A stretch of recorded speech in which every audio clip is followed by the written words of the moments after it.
cool out here. So what is your work about? I have no separation as to what's my life, what's my work. Profoundness of experience and impactfulness of your activity, this is all there is. That's why inner engineering, and that's my life, inner engineering.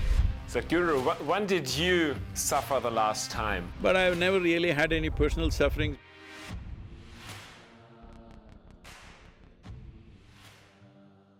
Namaskaram, Alex. Hey, Sadhguru, nice to meet you.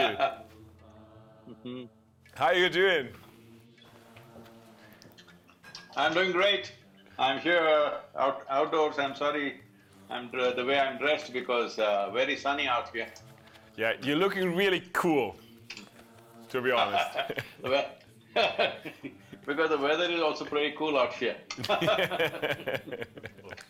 Yeah, you're at the Grand Canyon, right? Yes, just outside the national park at the Grand Canyon.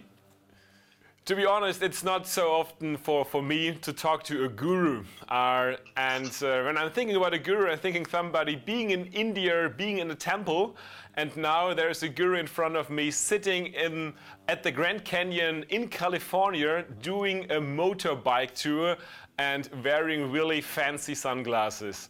What kind of guru are you? No, just the shape of the sun. Nothing fancy about it. The sun is round, so I thought best to wear something round to protect myself. Very sunny out here.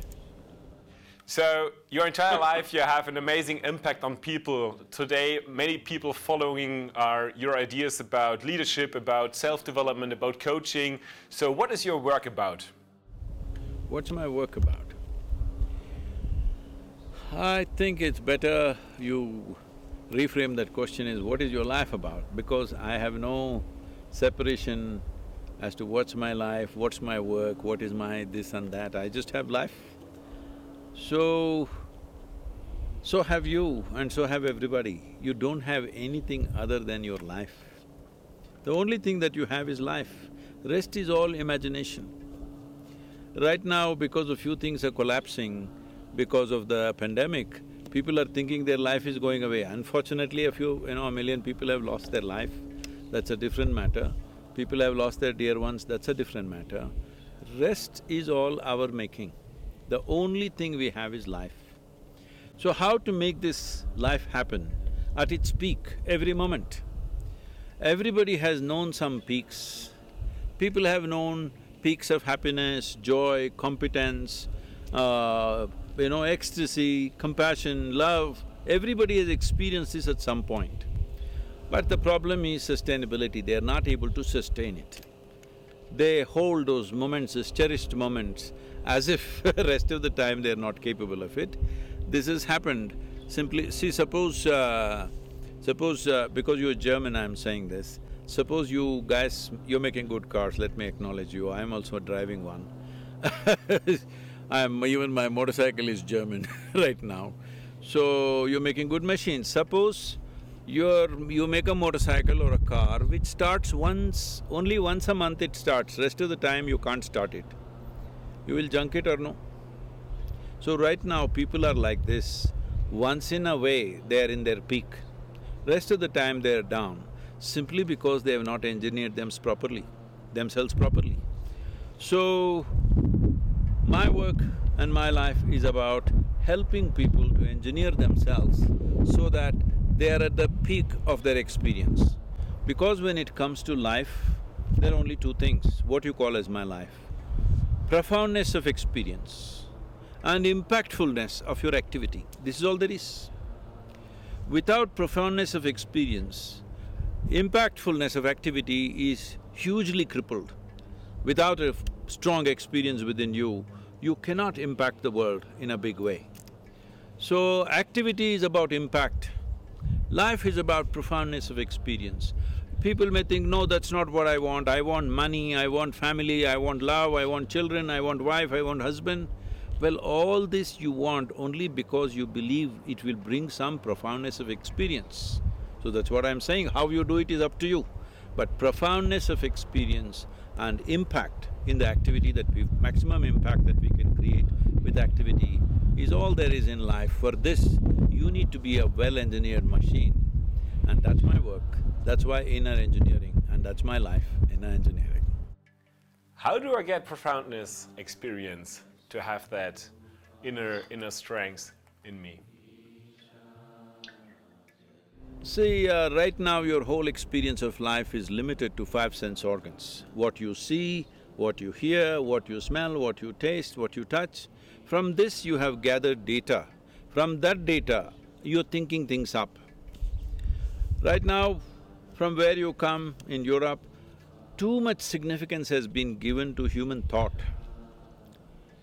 In the yogic culture, we don't give any significance to your thought, but we are very, very interested in the quality of your attention.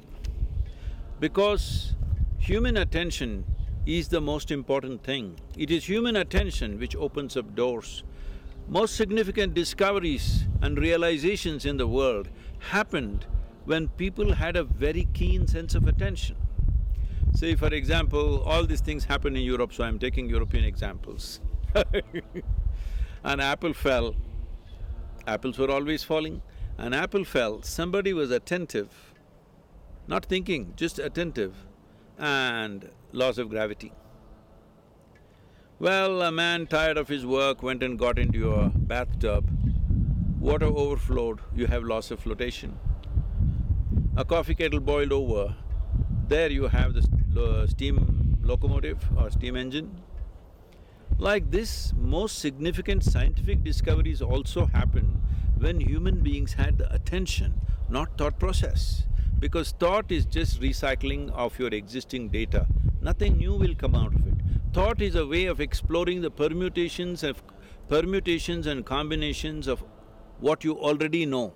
You cannot know something new with your thought process, but attention can open up any door.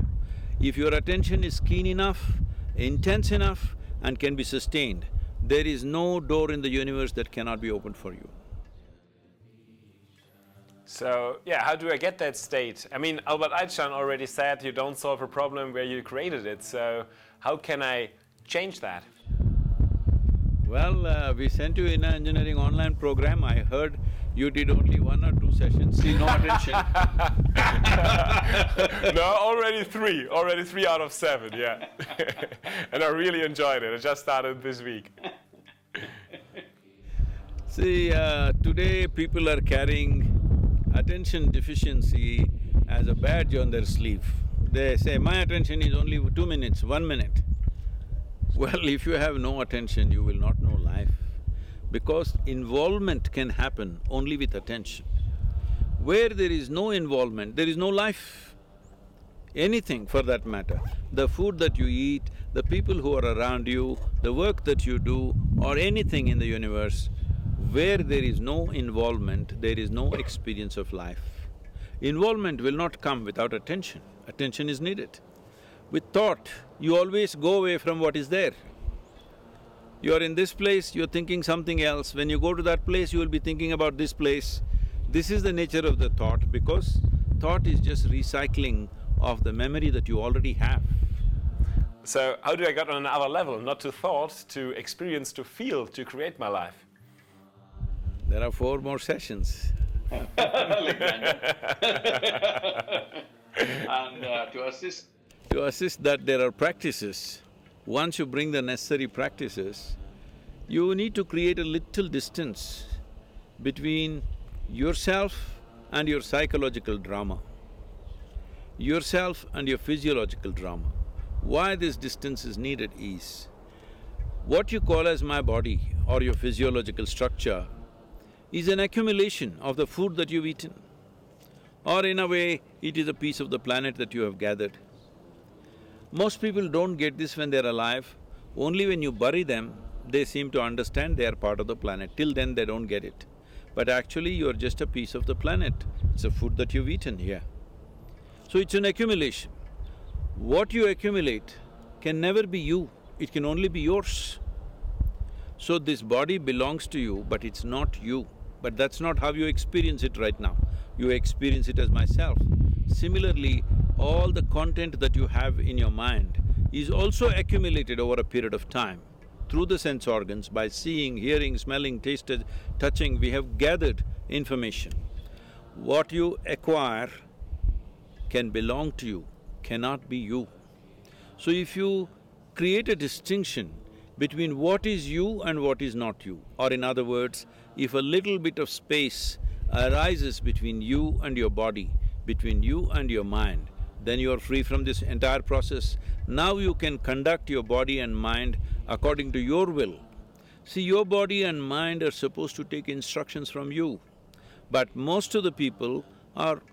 See, 95% of the human suffering is because of their own mind, all right?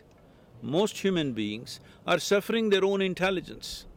To give you this level of intelligence, it took millions of years of evolution, and now people are suffering this. Now they want to soak their brains in alcohol every weekend so that, it doesn't work for 2 days and it gets some relief. Problem is that your own intelligence has turned against you because you never paid attention as to how to take charge of your own faculties. People are suffering their own thought and emotion. People are 50, 60 years of age, still they've not figured out how to handle their thought and emotion. When will you figure it out? When? At the end of your life? It's time. This is what inner engineering is about. At least your body and mind should take instructions from you. For this, a little separation is needed. Probably at the end of this 7 sessions, you have a practice called Isha Kriya, otherwise it's just directly available on the app free of cost. People can do this Kriya. It will help you to create a little distance between yourself and everything that you've accumulated in the form of body and the psychological structure. Little space, this is the end of suffering, because the only 2 types of suffering that human beings know is physical suffering and mental suffering. Once there is a little space between you and that, there is no such thing as suffering. Only when there is no fear of suffering will you walk full stride in your life. Otherwise, every step is half a step. I feel this fear of suffering has crippled human genius, has crippled human competence, has crippled variety of possibilities that human beings could be, simply because always the question is, what will happen to me, what will happen to me? What will happen to me means what? Will I end up suffering? That's what it is about.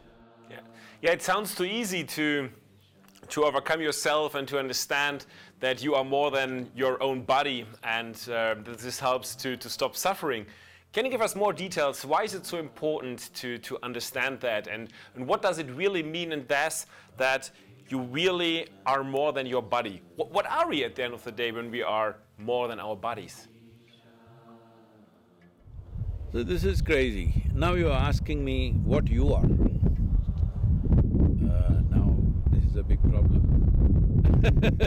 See, if you don't know what you are, whatever you do will be wrong, isn't it? See, for example, right now, you're using technology. I don't know whether you do it yourself or somebody else is doing it for you. Let's say the camera which is sitting in front of you. Somebody knows how to handle that. How do they know how to handle it? Because they know how it works, what is the engineering behind it, what it is, so they know how to use it. Because of that, you and me are talking efficiently. Suppose that person who handles your camera doesn't know what is what and he handles it, it not only will not work, above all, in 3 days it will be ruined. This is what is happening to human beings. They're just ruining themselves because they don't understand the fundamental mechanics of what this human mechanism is. Without knowing what this is, if you try to deal with such a sophisticated machine, do you agree with me? This human mechanism is the most sophisticated and complex technology on the planet. So when you are given such a thing, you must at least read the user's manual, isn't it? So what we are calling as inner engineering is a kind of a user's manual, how to deal with this. If you know how to operate this is the most fantastic machine. Human intelligence should be a solution for everything. But human intelligence has become the biggest problem. What people are suffering… See, if I'm with you, Alex, and I'm suffering, I can say I'm suffering because of you. Always people are doing this to each other. But I'm sitting here alone in Grand Canyon and if I'm suffering, obviously I'm in bad company, isn't it? If people are alone and suffering all over the world, this means what? That you're in bad company. So what should you fix? This is the first thing you should fix. Before touching the world, this must be fixed. So, you're working a lot with meditation and yoga. How does yoga and meditation helps getting to that point? When you use these words, yoga, meditation in the West, it's become so distorted, it's hard to correct the original definition. The word yoga means union, not twisting and turning. I don't know what sort of yoga they're doing in Germany. What sort of yoga that's happening in United States scares me, because it's all become like a sport, twisting, turning, doing this, doing that. It's not about that, it's about union. What is union? Is it true that right now we're breathing? Both of us are breathing, isn't it? So, what you exhale, the trees are inhaling. What the trees exhale, you're inhaling. So I'm saying there is already a union with everything around you. We can take this into subatomic, particle level. We can talk about atomic energy and see how the whole universe is connected. Now the problem is it's not in your experience.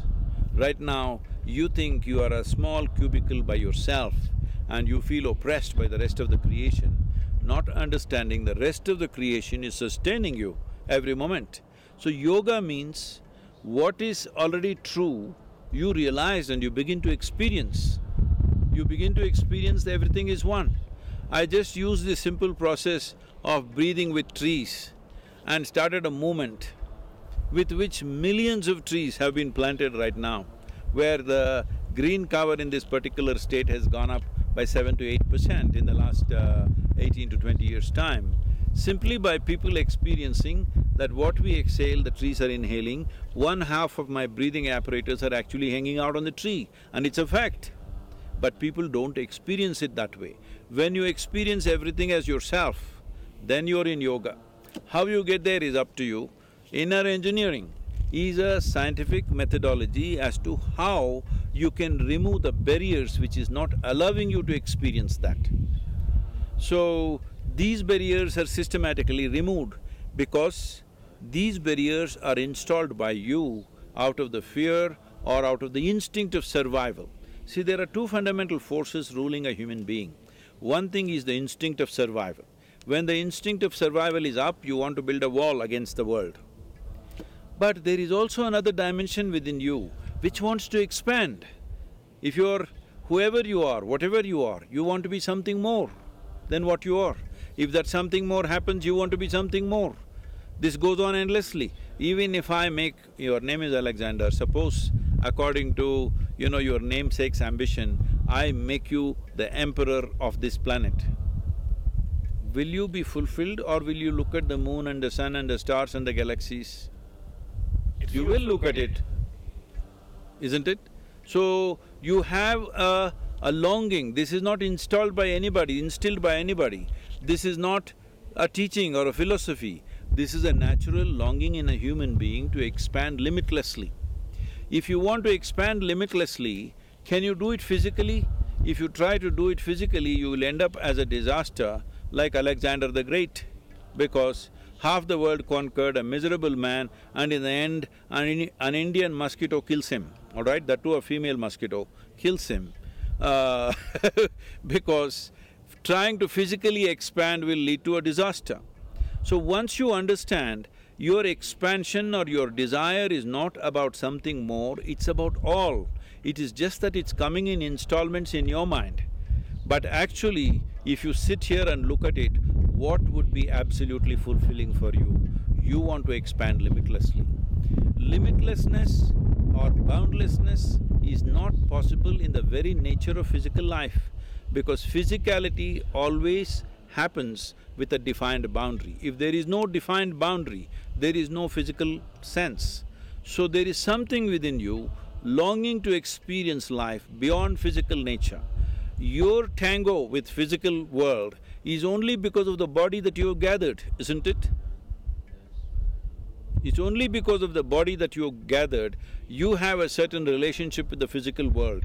Otherwise, you have no relationship with the physical world. So, physical body is very necessary to walk this planet, but it is your vehicle. It is like you got into your BMW. I'm using the word BMW because these are the three traps: body, mind and the world. You get involved and entangled in this. You drove your BMW, but somewhere you want to get out of the car, isn't it? You don't want to live in the car for the rest of your life. As a vehicle, it may be a good vehicle, but when time comes, you must to get off. Right now, that ability you have given up. Inner engineering is a process to give you this, that if you sit here, your body is here, your mind is there, what you is little away from these two things. Once this happens, this is the end of suffering. Once there is no fear of suffering, once you're joyful by your own nature, not because of something else, only then you can truly unfold your genius. Right now, I see that human genius, human competence, human ability to do things is simply being crippled because of the fear of suffering. Sadhguru, when did you suffer the last time and how did you deal with that? When did I suffer the last time? I don't think I've suffered. I've suffered with other people, but I've never really had any personal sufferings because when I was young, before I was 25 years of age, largely everything worked the way I want. I was successful with what I was doing. Here and there small mishaps, but I didn't care what happened because when you're young, you don't much care. If one thing goes wrong, another thing will happen. So, I don't think I have any… I'm not qualified to say that I have deeply suffered, so I'm like this, no. I have experienced other people's suffering as my own many times, many times. But otherwise, I made myself like this. What happens within me is determined by me. If what happened within you is determined by you, would you choose suffering or joy? Joy. I also made the same choice. It sounds so easy when it comes out of your mouth, that we only need to understand that we only need to understand that we are more than our bodies. Can you give us more ideas? No, Understanding is not good enough, you need to experience. If it becomes experientially true, everything will fall into place. Right now we are trying to intellectualize everything. No, intellect is not capable of that. Intellect is… would you like a sharp intellect or a blunt one? Please tell me, I'll bless you. Sharp? Sharp. So you understand, intellect is like a knife, it's a cutting instrument. So for cutting it is good, you can dissect everything with your intellect, the sharper it is, the better it is. But suppose you want to stitch something, but you have only a knife and you stitch with your knife, you know what is the result? That's all that's happening to people right now. The more they use their intellect, the more distorted they're becoming. Tell me whether educated people are suffering more or uneducated people are suffering more in the world. Uneducated people suffer if they don't have food, if somebody tortures them, torments them. Educated people are on self-help, they torment themselves all the time because they're trying to do everything with a knife. Let's say a speck of dust got into your eyes and you try to remove with your knife, you know what happens to you. So, I know that you care a lot about nature, about our environment, and that you are maybe a bit scared about what happens over the next years or decades. Can you give us some ideas what you are seeing out there, and what do you think, how we can save, so to say, our nature, our human's future? What is necessary? One immediate thing that needs to be attended to is the soil degradation. I was at one of the UN agencies, they asked me, Sadhguru, what are the three things that we must act upon immediately? I said the three things are soil, soil and soil. Because the soil degradation is doing biodiversity loss at a pace that we cannot replace. If this continues for another 30 to 40 years, then the losses that will happen to us is incalculable. We have never seen anything like that. Those kind of things will happen. Probably first it will happen in tropical lands, most probably. We could be wrong, but most probably it could happen in tropical lands. So people who are living in temperate climates think it is not going to affect them. Anyway, others are going to die, that'll make it easy for them to go and conquer those lands or exploit those resources or whatever. These thoughts are there in people's minds, unfortunately, because they want land minus the people. There are many ambitious people who are thinking on those lines. So, soil is one thing. There are on an average, there is about 39 inches of topsoil. This soil in the last 50 years' time had degraded phenomenally simply because it's not under shade, there is no vegetation, everything is plowed and farmed or constructed upon. So if we do not take care of the soil health, the richness of the soil will directly determine the richness of our lives, because this body is just the soil that we walk upon. This body is not different from the soil that we walk upon. All life, from microbial life to insects to worms to birds, plants, animals, trees, human beings, over 85% of the life is sustained by this 39 inches of topsoil. If we take care of this as an emergency measure, other things can be addressed, it'll give us time to address other things. But if soil degradation happens and desertification happens across the world, then all these other things like, air pollution, water pollution, these things can be dealt with very quickly with policy changes and a determined effort. Within a few years you can fix it. But soil regeneration will not happen in a few years, it's a long-term process. If we start now, in 25 years we can have a richer planet, soil-wise. And that will lead to richer life on the planet, biodiversity on the planet, because human beings need to understand worms, insects, birds, animals, trees, everybody has a role to play in our life. If tomorrow morning all the microbes disappear, the life will end right now. If all the worms disappear, in about 1.5 to 2 years life will end. If all the insects disappear, in 4 to 6 years life will end. But if all of us human beings disappear, planet will flourish. We must understand what is our role here, what is the significance of our presence here. Yeah. I expected an answer on consciousness from you. See, human consciousness is very important if you want to fix any of these things. This is not going to happen without this. As a part of this, we've started a movement called Conscious Planet. All of you who are in this leadership process must join this thing. We want you to own this movement, because this is not my individual movement or not my organization's movement. This has to be owned by everybody. The idea is to make at least 60% of the voting population in the world conscious as to what are the 5 things that must happen in their countries, what are the 2-3 things that should never happen in their countries. We are working on this. We are trying to bring in all the world's political parties in the democratic countries to be part of it, to make sure in every nation, on the election manifestos of every political party, at least the number 2 item must always be ecology. If this happens, then policies will change, budgets will come in, government machinery will fall behind it, only then there's a real solution. Otherwise, you and me can talk as much as we want. Without government machinery, budgets and policy changes happening, there's no real change. For these difficult COVID times, you started an initiative. You already talked about your inner engineering course, and I promise you I will do the last 4 chapters as well. And you have a free offer for… You must do a practice called Isha Kriya, which is available on the app itself, free for everybody. You and your friends should do this, because this will give you a little space between you and your mind, so that your physiological and psychological dimensions of life will come under your control. It's very, very important to do that. Yeah. If you have a good car, you must be a good driver too, otherwise it'll be a mess. isn't it? And you have a free offer for everybody who is now caring for the people out there, policemen, but also every healthcare professional. So the whole greater community, everybody who's listening now, is invited to do your inner engineering course for free, and I'm very thankful for your initiative.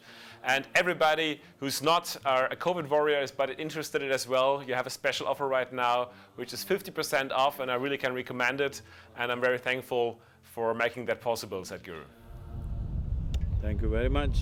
All the best to whatever endeavors you're taking up, because this needs a sustained effort from everybody. You are all the next generation of people. You need to be focused on what we create in this world during our time. This is our time on the planet.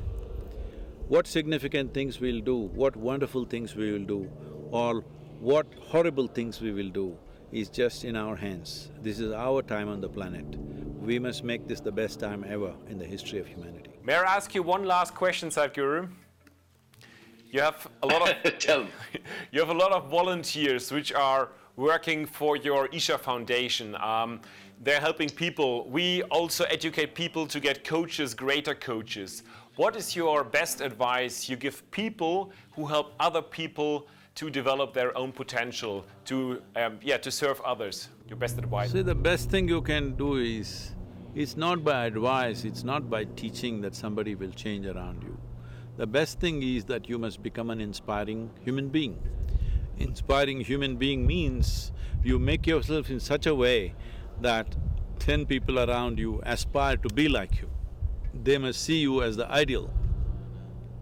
And when you make this kind of a person, you must also estimate and see the kind of persona that you are exhibiting. Is it for large-scale well-being? There may be no absolute well-being, there may be always somebody who argues this is all bad, that's always there.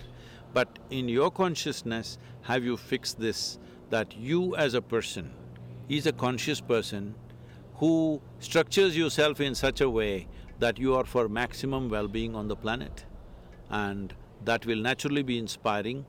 If you act in an inspiring way, if you live in an inspiring way, people around you will naturally grow up to that. Thank you very much. Thank you, Sadhguru. Have a good time in California. It was a pleasure. Thank you.